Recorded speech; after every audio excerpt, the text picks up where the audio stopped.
if you were to go back in time and talk to your 20-year-old self, would you do anything differently?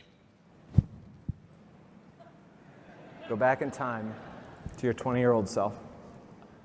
I mean, I think if I could, I think it would make far fewer mistakes. Obviously, if I could go, like, here's a list of all the dumb things you're about to do. Please do not do them. Wouldn't we all? It'd be a very long list. And like, here, let me write it down or something. I mean, it's hindsight's 20/20, so it's hard to say. I mean, I've made so many foolish mistakes. I have lost count, honestly. I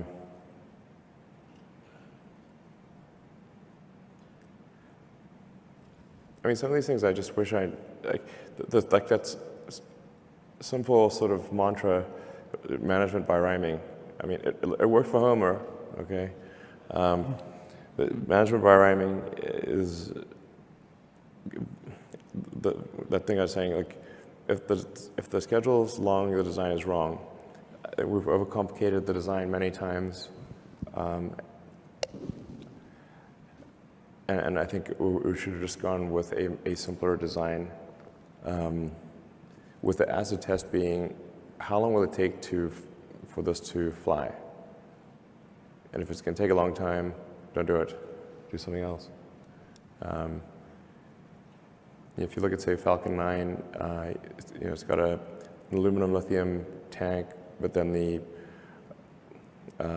unpressurized structures are carbon fiber composite. And really, one of the worst possible things you could do to a joint is take something with a high coefficient of thermal expansion, high CTE, take it from room temperature to cryo, and then connect it to something that has zero CTE, basically zero, like carbon fiber. So now you've got a real pain in the ass joint, basically. Right. So in order for that to work, you've got the tank's got to shrink radially, and you've got these super expensive, heavy bolts that are like a beam and bending across, that are then taking load into the interstage, and they desperately want to shear off or snap off. This is crazy. Really should just have a continuous metal structure. That's obvious. That should be done. That'd be way better. Things expand to fully available resources. So then, like, sometimes you should say no to things that you don't. Like the original Falcon 1 team, which did the fairing, tanks, engines, everything pretty much, was maybe a little over 100 people. Okay. Now SpaceX is like 6,000 people, I think, something like that.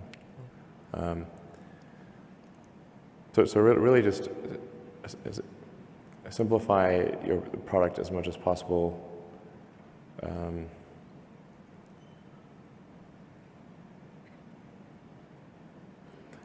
And then, like, if I think of some of the ways in which, how does a smart engineer make dumb mistakes, is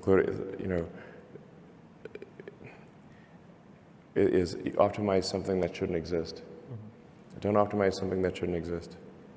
But people are trained to do this in college. You can't say no to the professor. The professor's going to give you the exam, and you've got to answer all the questions, or they will get angry.